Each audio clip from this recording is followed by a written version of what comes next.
You remember it, don't you? That flicker. That spark that ignited everything. It wasn't the roar of a stadium crowd or the blinding flash of cameras, not then. It was smaller, quieter, almost sacred. You were maybe 6, maybe 7. The world outside was a cacophony of school bells and playground shouts, but in your quiet corner of the house, curled up on the scratchy carpet, time seemed to slow. There was this comic book, worn at the edges, pages soft with countless readings. You can still feel the slick, cool texture of its cover. It wasn't just a story of good versus evil. It was a testament to raw, unadulterated power. You saw him. Maybe it was Superman, maybe Captain America, maybe some obscure hero with muscles like carved granite, and something clicked. He wasn't just strong. He was impenetrable. He was an ideal, a walking fortress of flesh and bone, defiant against the chaos of the world. You didn't understand the physics of it then, the biology, the sheer brutal discipline it took. You didn't grasp the concept of sacrifice, of pain, of the lonely road. All you knew was that feeling, that overwhelming sense of awe, that primal urge to be bigger, to be stronger, to be unyielding. It felt real, more real than any Lego castle or tricycle race. It felt like destiny. That image burned into your young mind, stuck with you. It was a secret, a quiet promise you made to yourself, long before you even knew what that promise would truly cost. Other kids were fantasizing about being astronauts, firefighters, pop stars. Their dreams were loud, fleeting, built on the shifting sands of popular culture. But yours was different. It was an internal landscape, a blueprint for a body you hadn't yet grown into. You'd stand in front of the full-length mirror, a skinny, awkward frame, and try to flex. Your biceps, barely visible, would ripple with the effort. You'd suck in your stomach, puff out your chest, mimicking the poses you'd seen in a random magazine picked up at the grocery store. The poses were clumsy, but the feeling was potent. A surge of imaginary power, a sense of control over your own burgeoning form. It was a silent rebellion against fragility. You'd push yourself up and down on the floor until your small arms trembled, fueled by the image of that hero, that impossible ideal. These weren't chores, they were rituals. These weren't games, they were training. Your parents might have smiled, ruffled your hair, encouraged your healthy hobby. They saw a child engaging in physical activity, a positive outlet. They saw innocence. They didn't see the intense, singular focus. They didn't see the silent pact you were making with yourself, a pact that transcended mere fitness. You weren't just exercising, you were sculpting. You weren't just growing, you were becoming. It was a slow, deliberate shaping of not just your body, but your entire identity. The ache in your muscles after 100 push-ups wasn't pain, it was progress. It was the whisper of that future godlike form, a confirmation that you were on the right path. The gym, when you first stepped into it, years later, wasn't intimidating. It was a sanctuary. The clanking of weights, the guttural grunts, the metallic smell of sweat and iron, it was all part of the sacred atmosphere. You weren't just lifting weights. You were lifting a part of your childhood dream into existence. While your friends were still debating superhero allegiances, you were living the transformation. You knew, deep down in your bones, with an almost religious certainty, that this was your thing. This wasn't a phase. This wasn't a fleeting interest. This was a calling. It was the only language your body truly understood, the only pursuit that felt utterly, unequivocally right. Every fiber of your being resonated with the promise of what you could become. The world outside might never fully understand, but in the solitude of that pursuit, you were home. And so, the innocent obsession, born from a simple image, began its relentless, beautiful, and ultimately devastating march forward, Braith. You weren't the best natural talent, were you? Not the kid who walked into the gym at 15 and instantly had shoulders like cannonballs and veins snaking across their arms. You weren't blessed with the genetic lottery, the freakish leverage, or the metabolism that allowed for cheat meals every other day. No, that wasn't you. But you were the one who never quit. You were the relentless one. The one who'd show up, day after day, rain or shine, tired or wired, injured or not, and put in the work.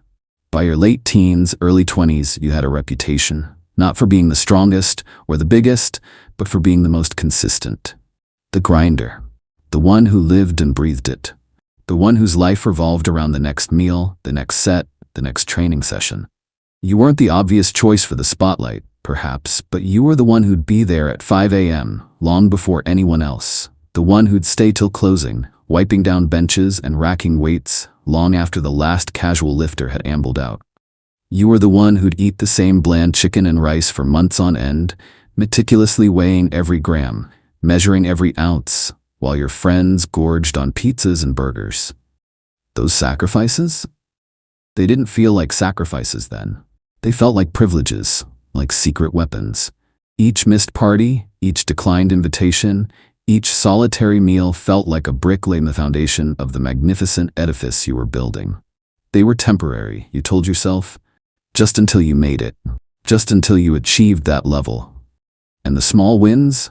Oh, how they fueled the fire. The first time you saw a pronounced striation in your pec, the moment your deltoids finally separated into distinct caps. The bewildered look on someone's face when they asked, "Have you been working out?" As if it wasn't the most obvious thing about you. The first time you heard someone in the gym whisper, "That kid's got potential." Each compliment, each new vein, each pound added to the bar, each percentage point dropped on the body fat scale was a jolt of pure validation. It confirmed everything you believed. It cemented the idea that this path, this obsession, was not only righteous, but destined for glory. It was a powerful, intoxicating cocktail of self-belief and incremental progress. You meticulously tracked every lift, every meal, every drop of water, every hour of sleep. Your life was a meticulously crafted spreadsheet, each cell a testament to your unwavering devotion. You looked at others, the casual gym-goers, the fair-weather enthusiasts, the ones who came and went, and you saw their lack of dedication as a weakness. Their inconsistency made your resolve burn brighter. Their temporary interest made your permanent obsession feel like a calling. You judged them silently from the moral high ground of your unwavering commitment. They were content with mediocrity. You were reaching for greatness. You saw the fleeting nature of their hobbies and felt a smug satisfaction in the singularity of your own purpose. You were not like them. You were chosen, or rather you had chosen this, and there was no turning back. You felt a quiet superiority, a sense of having discovered the true secret to self-mastery, while they remained oblivious, flitting from one transient pleasure to another.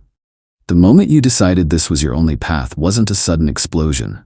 It was a slow, inexorable tightening of the screws. It was the accumulation of countless hours, endless meals, and repetitive movements. It was the realization that everything else felt hollow in comparison. School became a means to an end, a distraction from the real work. Relationships were secondary, often strained by your rigid schedule and dietary demands.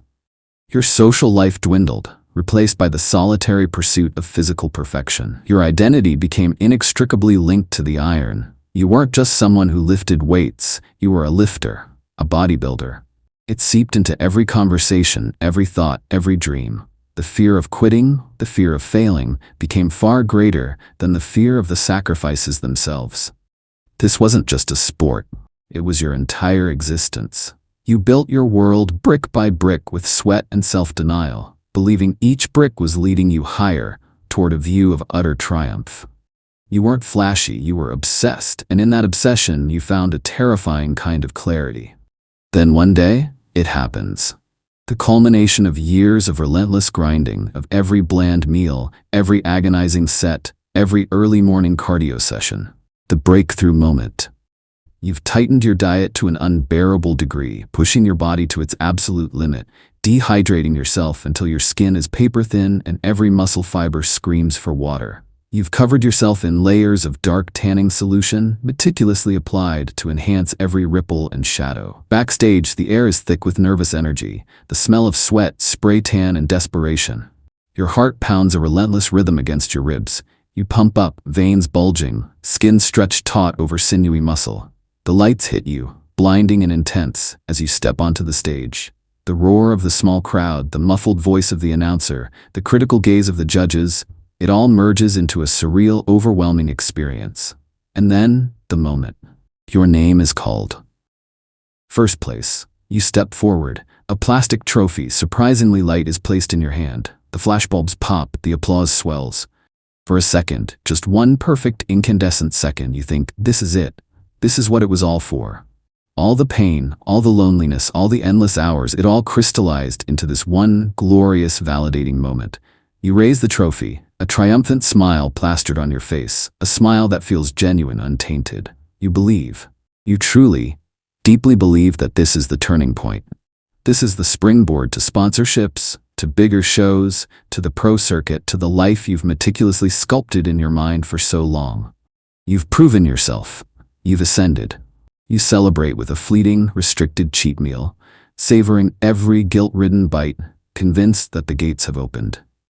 And this is when it stopped being fun. The joy, the passion, the pure, innocent love for sculpting your body began to curdle into something else. It stopped being a creative outlet and became a grim obligation. It was no longer a pursuit of personal excellence. It was a desperate, Sisyphean struggle for relevance. The gym became a cage, the diet a form of self-flagellation. Your body, once a canvas for artistic expression, became a tool for survival in a brutal, unforgiving arena. The pump, once exhilarating, was now just a necessary, painful step. Every rep, every cardio session, every measured meal became an act of defiance against the growing despair.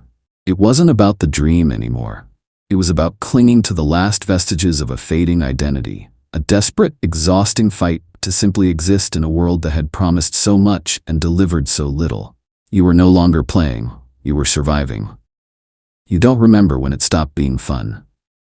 Somewhere between the relentless cycle of bulking and cutting, somewhere between the gnawing hunger of prep and the brutal rebound of post-show indulgence, somewhere between the relentless self-talk of just one more show and the crushing disappointment of yet another placing that wasn't first, you realized you weren't chasing the original dream anymore. You were surviving. You were stuck in a loop, a gilded cage of your own making, built with years of sweat, blood, and tears. The body, once a source of pride, had become a constantly aching burden, a machine that needed endless maintenance and was always on the verge of breakdown. You don't remember when it stopped being fun. Somewhere between the relentless cycle of bulking and cutting, somewhere between the gnawing hunger of prep and the brutal rebound of post-show indulgence, somewhere between the relentless self-talk of just one more show and the crushing disappointment of yet another placing that wasn't first, you realized you weren't chasing the original dream anymore. You were surviving. You were stuck in a loop, a gilded cage of your own making, built with years of sweat, blood, and tears. The body, once a source of pride, had become a constantly aching burden, a machine that needed endless maintenance and was always on the verge of breakdown. The physical deterioration became impossible to ignore. Chronic joint pain, a constant throb in your knees, shoulders, and lower back. Tendonitis flaring up with every heavy lift. The nagging injuries that never quite healed because you never gave them enough time. Your sleep quality plummeted, broken by restless nights, acid reflux, or the need to wake for another bland meal. Hormone levels were perpetually out of whack, leading to mood swings so severe they felt like a different personality was taking over. You were irritable, distant, prone to explosive outbursts or deep, inexplicable melancholia. Your internal organs were under constant stress from the extreme diets, the supplements, the other things. Your metabolism, once a furnace, was now sluggish and confused. You looked strong, yes, but inside you felt brittle, fragile, a house of cards perpetually on the verge of collapsing. The mirror reflected a formidable physique, but your body whispered a different story, one of weariness, pain, and exhaustion. Financially, it was a black hole. The cost of food alone was staggering, a small farm's worth of chicken, rice, and vegetables every week. Then came the supplements. Protein powders, creatine, pre-workouts, obscure fat burners, vitamins, minerals, a constant stream of expensive powders and pills. Coaching fees, often running into thousands. Travel to competitions, entry fees, tanning services, posing trunks, massage therapy, physical therapy, medical checkups to monitor what you were putting your body through. The broken promises of sponsorships, the prize money that barely covered your expenses, the elusive dream of making a living from it. It all amounted to a monstrous debt, a gaping maw that swallowed every spare penny, every potential saving. You lived lean, always chasing the next dollar, always wondering if it would be enough to sustain the beast you had become. Other career paths were sacrificed, ignored, or simply never even considered because this was your only path. You watched others, some who started after you or seemed less dedicated, suddenly getting breaks. They signed with big sponsors, won coveted pro cards, made it to the Olympia stage. A bitter envy coiled in your gut, a toxic resentment. Why them? Why not me? You'd ask yourself, endlessly. You'd analyze their physiques, their routines, their genetics, searching for the fatal flaw, the reason they succeeded where you stagnated. Or you watched your peers from high school, the ones who went to college, started families, built stable careers, bought houses. Their lives, once so seemingly mundane, now looked like a distant paradise of peace and normalcy. You were stuck, perpetually grinding, perpetually struggling, while they built lives outside the confines of a gym. The sunk cost fallacy became your personal prison warden. How could you quit? You'd invested everything. Years of your life, thousands of dollars, every ounce of your mental and physical fortitude. To walk away now would mean admitting it was all for nothing. It would mean confronting the terrifying question, who are you without this? Your identity was so utterly intertwined with being a bodybuilder that the thought of stepping away felt like a death. So you pushed harder, rationalizing, I've come too far to stop now. You convinced yourself that the next show, the next cycle, the next coach would be the one to finally turn the tide. It was an addiction, a desperate clinging to a past dream, even as the present reality screamed for you to let go. Relationships withered and died. Friends stopped calling because you were never available, always focused on training or eating or resting. Romantic partners struggled with your rigid lifestyle, your mood swings, your absolute prioritization of the gym above all else. You saw the sadness, the frustration, the eventual resignation in their eyes as they slowly, inevitably, drifted away. Family worried, but their concern often sounded like nagging, or worse, judgment. You became isolated, your world shrinking to the confines of the gym, your kitchen, and your aching body. The slow death of the original passion was the cruelest cut. The pure joy of lifting, the exhilaration of the pump, the simple love of transforming your body, it had all evaporated, replaced by a grim, joyless obligation. You were a prisoner of your own creation, forced to continuously feed the beast you had so eagerly summoned. And that's why it sucks to be a bodybuilder. Because even if you walk away, something always stays in the gym. Something stays etched in your muscle memory, in your dietary habits, in your body's altered chemistry. The ghosts of all those reps, all those missed meals, all those sacrifices, they linger. You thought there'd be a moment when it all made sense, when the grand design would finally reveal itself, when the struggle would culminate in a profound, satisfying truth. Instead, there's this, the current broken reality. You look in the mirror now, and you see a man or woman who is a monument to a past ambition. The broad shoulders are still there, perhaps, the developed musculature, but underneath the residual mass, there's a weariness in your eyes that wasn't there in your youth. The vibrant, almost manic energy of your early days has been replaced by a quiet fatigue. The dreams of godlike invincibility have given way to the stark reality of chronic pain, of a metabolism that fights against you, of a hormonal system that may never fully recover. Your childhood self, full of innocent awe at the sheer potential of the human form, would barely recognize the tired, often cynical individual you've become. The gap between that original dream and this present state is a chasm you can't bridge.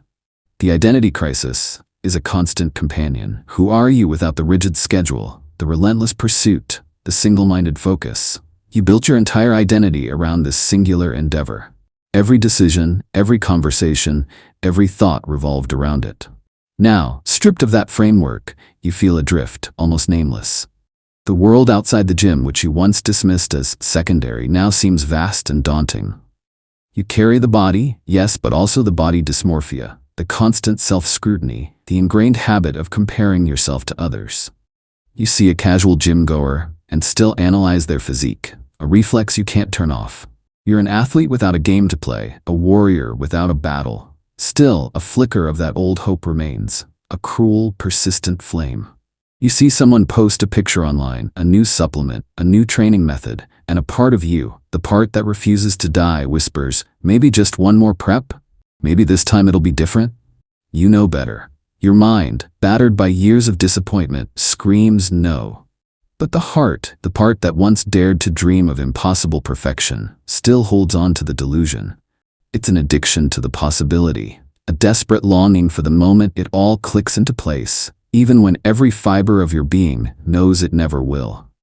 That haunting whisper is the ghost of your former self, eternally tied to the quest. The damage done is permanent. Not just the physical scars, the joint degeneration, the organ stress, the hormonal imbalances that persist long after you've ceased the extreme measures. No, the deeper wounds are mental. The body dysmorphia that makes you constantly see flaws, the social anxiety that makes normal interactions feel draining because you're always aware of your exaggerated presence. The lingering depression from the years of deprivation and isolation. The sacrifices you made weren't just temporary. They carved irreversible pathways in your brain, in your soul. You are irrevocably changed, a monument to a dream that consumed you. The dream, that beautiful innocent vision of strength and perfection, became the very thing that imprisoned you. The discipline, once a tool for liberation, became a chain. The self-mastery, once a source of pride, became a form of self-enslavement. You chased greatness, and in doing so you built a gilded cage around your entire life, trading freedom for a fleeting, often unacknowledged ideal.